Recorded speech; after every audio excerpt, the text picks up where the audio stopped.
आप सभी प्यारे स्टूडेंट्स का मेरे चैनल पर हार्दिक स्वागत है। मैं अनुष्का सिंह आज आपको बताऊंगी बीए द्वितीय वर्ष तृतीय सेमेस्टर के शिक्षा शास्त्र के प्रथम प्रश्न पत्र, जो कि हमारा हिंदी के दार्शनिक और समाजशास्त्रीय परिप्रेक्ष्य एक से है। ठीक है, अब हम जो है पहले पाठ्यक्रम के बारे में बात करेंगे और ये बात करेंगे कि इनमें से कौन कौन सी यूनिट बहुत ही महत्वपूर्ण हैं, उनके अंतर्गत टॉपिक कौन से महत्वपूर्ण हैं और टेंशन लेने की बिल्कुल आवश्यकता नहीं है। मैं आपको बताऊंगी एक सीक्वेंस के अनुसार कि कौन कौन सी यूनिट आप अच्छे से ख़त्म कर लीजिए जो आपके लिए फ़ायदेमंद रहेंगी, और कौन सी यूनिट जो टफ़ हैं उनको आप कैसे कवर करें। ठीक है, तो हम आज इस वीडियो में यही बात करते हैं। तो पहली यूनिट जो है आपकी फ़िलॉसफी एवं दर्शन। फ़िलॉसफी दर्शन एक ही चीज़ है, पर इन्होंने फ़िलॉसफी एवं दर्शन अलग अलग लिखा। अर्थ, अवधारणा एवं दर्शन के क्षेत्र, यानी कि मैं आपको यही बताऊंगी कि क्वेश्चन कैसे बनते हैं और प्रीवियस ईयर पेपर कैसे आया था, मैंने कैसे दिया था। तो पहली यूनिट टफ़ है जहाँ तक मेरा मानना है, क्योंकि मेरे लिए भी टफ़ थी। अब कौन सी यूनिट आप तैयार करें कि आपके अच्छे से अच्छे मार्क्स आ जाएं। सबसे पहले आप इसमें एक प्रश्न तैयार कीजिए, बस एक प्रश्न, ज़्यादा नहीं। दर्शन शास्त्र क्या है और शिक्षा और दर्शन में संबंध। देखिए पहला प्रश्न क्या था, आया था एग्जाम में, शिक्षा एवं दर्शन के मध्य संबंध की व्याख्या कीजिए। इसीलिए मैं एक बार कहूँगी कि आप अपने सिलेबस को ज़रूर कॉपी पे नोट करें, जिससे आपको टॉपिक याद रहें कि वो टॉपिक एग्ज़ाम के अंतर्गत बहुत ही महत्वपूर्ण है और टॉपिक से ही क्वेश्चन बनते हैं। ठीक है, दर्शन एवं शिक्षा को एक ही सिक्के के दो पहलू क्यों कहा कहते हैं। ठीक है, तो मतलब देखिए, एक तो पहला क्वेश्चन आपके टॉपिक ये है आपकी इससे आ गया। ठीक है, दूसरी बात ये है कि दर्शन एवं शिक्षा को एक ही सिक्के के दो पहलू क्यों कहते हैं। जब आप इस चीज़ को बुक से पढ़ेंगे या कहीं से पढ़ेंगे, शिक्षा और दर्शन में संबंध, तो आप इस चीज़ को भी समझ जाएंगे एक ही सिक्के के दो पहलू क्यों कहे जाते हैं। ठीक है, मैं इसको भी अच्छे से समझाऊंगी। 7+8 नंबर बता रहा है कि पहले का 7 नंबर और दूसरे का 8 नंबर देना है। ठीक है, तो ये चीज़ मैं आपको बता रही थी कि कैसे पता चले आपको कि कौन कौन सी यूनिट्स बहुत ही अधिक महत्वपूर्ण हैं। तो इसमें से एक क्वेश्चन इसके अलावा पूछ भी सकता है, आवश्यकता और महत्व, लेकिन मुझे लगा कि संबंध बहुत ही महत्वपूर्ण है और मैंने इसको भी पढ़ा था और एग्ज़ाम में आया भी था। अब हम लोग सेकेंड यूनिट पे चलते हैं, जिसमें सिर्फ 3 दर्शन हैं। कौन कौन से? वेदांत, श्रीमद् भागवत गीता दर्शन और सांख्य दर्शन। तो मैंने क्या किया था, मैंने इन दोनों पर विशेष जोर दिया था। वेदांत दर्शन लेकिन बहुत ही टफ था वेदांत दर्शन, तो मैंने भगवत गीता को पूरा, मतलब पूरे जितने 2-4 पेज थे बस उनको मैंने पूरा अच्छे से ख़त्म कर दिया, क्योंकि ये मेरे क्योंकि मुझे आसान लगा। सांख्य दर्शन आपकी इच्छा है तो मैं देख लूँगी, मैंने जो पढ़ा मैं बता रही हूँ। तो मेरा उस हिसाब से देखिए, एग्ज़ाम की दृष्टि के अनुसार से एक क्वेश्चन मैंने इसमें से बनाया, जो कि आपको बताया मैंने। ठीक है, दूसरा क्वेश्चन श्रीमद् भागवत गीता, यहाँ से 2 क्वेश्चन तैयार किए थे, लेकिन एक क्वेश्चन उसमें का, एक क्वेश्चन इसमें से। अब देखिए एग्ज़ाम में आया भी है, इसीलिए मैं दोनों पैटर्न को लेकर चल रही हूँ एग्ज़ाम का।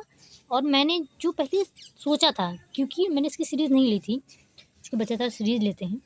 अब दूसरा क्वेश्चन मैं दिखाती हूँ, ये देखिए, वेदांत दर्शन की मुख्य विशेषताएं लिखिए, वेदांत शिक्षा का आलोचनात्मक मूल्यांकन कीजिए। मुझे बहुत टफ लगा, मुझे समझ में बिल्कुल भी नहीं आया। तो मैंने एक काम ये किया था कि मैंने इसको नहीं तैयार किया था, मैंने याद तैयार किया था। देखिए वहाँ से 2 क्वेश्चन आ रहे हैं, भागवत गीता के शैक्षिक योगदान की विस्तार से।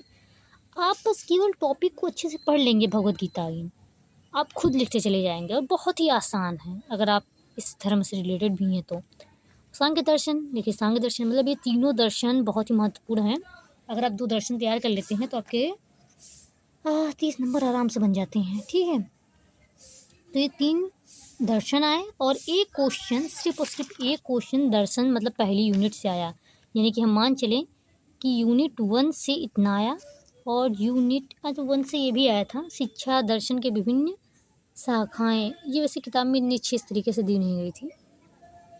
ठीक है, अब जो है वेदांत दर्शन, ठीक है वेदांत दर्शन, चलो 2 क्वेश्चन थे लेकिन कोई बच्चा यही क्वेश्चन करता।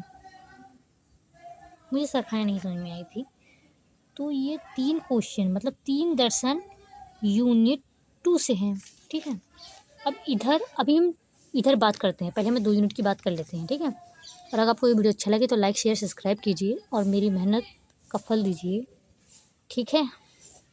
अब यूनिट 3 पे आते हैं हम। यूनिट 3 बहुत ही महत्वपूर्ण है।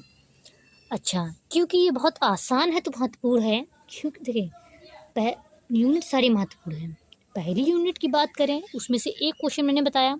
अब इस साल यही क्वेश्चन आ सकता है, इसके अलावा इस तरह से पूछ सकता है क्या, दर्शन और शिक्षा के बारे में बताइए संबंध, या फिर शिक्षा दर्शन की आवश्यकता के बारे में बताइए, या दर्शन शिक्षा के महत्व। मतलब आप ये टॉपिक तो अच्छे से क्लियर कर लीजिए। ऊपर ज़्यादा कुछ है नहीं, उसके चक्कर में पड़िएगा। और हाँ, अगर आप सीरीज के चक्कर में है तो एक बात सुन लीजिए। असल में सीरीज में क्या होता है कि मैंने देखा है, क्योंकि मैंने फर्स्ट सेमेस्टर में ली थी, तो मैंने देखा कि उन्होंने किताब का आधा भाग सिर्फ छाप करके दे दिया आपको, और आधे भाग से इसका मतलब ही नहीं है। पूर्ण रूप से क्वेश्चन भी नहीं करते हैं, और वो एग्ज़ाम की दृष्टि से महत्वपूर्ण भी नहीं होते हैं, ना आगे कभी भविष्य में काम भी आते हैं। तब बुक से पढ़ते हैं, एक तो एक आपको उस टॉपिक बेसिक मजबूत हो जाती है, दूसरी आपको एग्ज़ाम में लिखने के लिए विस्तार रूप से कुछ रहता है। और अगर सीरीज से पढ़ते हैं तो आधा अधूरा ज्ञान और आधा अधूरा नंबर, ठीक है। तो ये यूनिट बहुत इंपॉर्टेंट है। मैंने इन दोनों को टॉपिक को अच्छे से तैयार कर लिया था। भारतीय ये तो क्वेश्चन मतलब आप देखिए, मैंने आपको बार बार मैं बता रही हूँ कि सिलेबस का जो टॉपिक है वही आपका क्वेश्चन है। कहते नहीं प्रश्न में उत्तर होता है, उसी तरह भारतीय समाज में सामाजिक स्तरीकरण, जाति वर्ग एवं लैंगिकता, ये क्वेश्चन एग्जाम में आया था। देखते हैं कैसे आया था। मेरे कह ही रही हूँ कि आया भी था। देखते हैं, समाज में सामाजिक स्तरीकरण, ये सामाजिक स्तरीकरण की विशेषताओं पर चर्चा कीजिए। भारतीय समाज में स्तरीकरण के विभिन्न आधार क्या है, उदाहरण से समझाइए। अब देखिए यहाँ से क्या आया है, सामाजिक स्तरीकरण की क्या लिखी है, विशेषता भारतीय समाज में स्तरीकरण, ठीक है। तो यहाँ पे इसको मैंने जात लिंग मतलब कैसे लिखा है ये भी बताऊँगी मैं भी, ठीक है। अब हम आगे बात करते हैं। मतलब एक आप क्वेश्चन यहाँ से देखिए, मैंने छोटा छोटा लिखा है, एक क्वेश्चन यहाँ से, एक क्वेश्चन यहाँ से, ये क्वेश्चन यहाँ से, ठीक है। कितने हो गए, 3। मतलब आप 4 यूनिट तैयार करते हैं, आपके 4 क्वेश्चन तैयार। 4 यानी कि 4 गुणे 30, क्योंकि हर प्रश्न जो है 30 नंबर का होता है। 4 ताई 12, 120,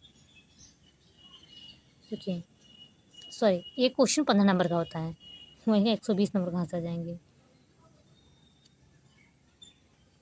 तो उस हिसाब से आपका क्वेश्चन जो है 15 15 15 15 45 15 चुको 60 नंबर।